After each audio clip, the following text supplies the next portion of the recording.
Hello, I'm Richard Gisbert, and you're at The Listening Post. This week, Bahrain. The Arab uprising that's flying below the radar in much of the news media. Egypt after the fall of Hosni Mubarak. Can state-run media change their tune? Syria has an opposition news channel. Turns out it's been bankrolled by Washington. And here comes the bride in Britain, royal imposters, in our web video of the week. In the wave of uprisings in the Arab world, one of the most prolonged power struggles is taking place on the tiny island of Bahrain. Global news outlets are headlining the war in Libya and the growing violence in Syria. However, the crackdown on the Bahraini opposition movement and on the media trying to cover what's happening there is also a compelling story.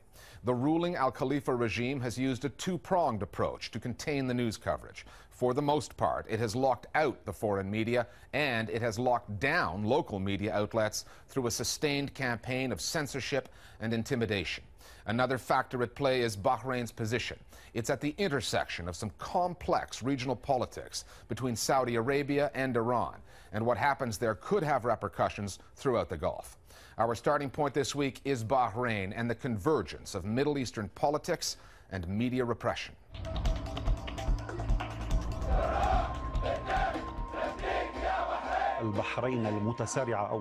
Media was never able to operate freely in Bahrain, not before the social unrest and certainly not since. A brutal crackdown in Bahrain. It is news. It is real news, and it is really vital to tell the story of Bahrain. Flicking between Al Jazeera, Al Arabia, and Al Alam, it's as if you're watching three different worlds. The Bahraini uprising did not start out the way Tunisia, Egypt, and Libya did. Most of the Shia protesters were not calling for the overthrow of their Sunni government. They just wanted the same rights as the Sunnis. But that is not how the story has been reported in most of the Bahraini media.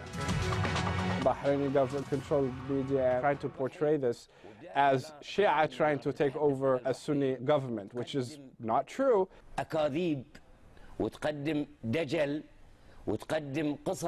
part of the media strategy of the Bahraini government has been to portray them as zealot Shias who are trying to take over the monarchy with the support of none other than the evil and hated Iran. It fits into the comfortable narrative that we've grown accustomed to, that there is foreign meddling, that these are not, citizens asking for their inalienable rights, but rather that they are acting on behalf of a larger political player. There are few media outlets in Bahrain the government does not control. One of them was Al-Wasat, an opposition newspaper. Its coverage of the demonstrations led to its publication being suspended, 3 of its top editors being removed, and the government is taking the paper to court. And that is not the worst of it. Let's not forget that one of the founders of Al-Wasat and one of its main financiers, Karim Fakhrawi, was detained by Bahraini authorities and was tortured so brutally in custody that he died. And the government's version of events was essentially that the man died of kidney failure. Well, I've seen post-mortem pictures of this man, and if he did in fact die of kidney failure, it's only because they beat him so badly, they caused him that kidney failure. There was a similarly chilling story involving a blogger who reported on the demonstrations, Zakaria al-Ashiri. Arrested on April 2nd, he died after a week in custody of what the authorities called sickle cell anemia. Again, the pictures belied the official story. Bahrain is a tiny country, a geopolitical microcosm of the Sunni-Shia divide, and that is reflected in the coverage of satellite news channels, like the Saudi-owned Al Arabia and the Iranian Arabic language Al Alam. Saudi Arabia is ruled by Sunnis, Iran by Shias. And you've got Al Arabia, which from the outset had been incredibly accusatory towards the protesters, that it was an outright coup. And then you've got Al Alam, which decided to take the side of the protesters outright, and in some cases even fomented sectarianism. Al Alam has basically also tried to manipulate what is happening in Bahrain in order to portray it as some sort of US-driven oppression of people. Of course, that is not true. The media coverage, both by Al Alam and Al Arabia, has been part of that struggle between Saudi Arabia and Iran that has been stretching for years. And neither side is neutral and neither side is objective. You're starting to see state policy basically infiltrate broadcasting in such a way that you have a major polarization in how content is covered. Al Jazeera has not escaped criticism on this story either. Activists say the network has not shown the same level of commitment on Bahrain as it has covering the other Arab uprisings. There's a new maxim of the media landscape in the Arab world. If it's not on Al Jazeera, it's not news. Now, when it comes to Bahrain, on the Arabic side of Al Jazeera, as you know, the state of Qatar is always submerged and submitted to a barrage of complaints from Arab states, including Bahrain, about the content in it. And therefore, a lot of us activists have been working very hard in order to get coverage on both sides of Al Jazeera. Al Jazeera is sensitive to those accusations and argues the conditions in Bahrain are different and more difficult. لتبدأ بعدها مرحلة أخرى من التطورات.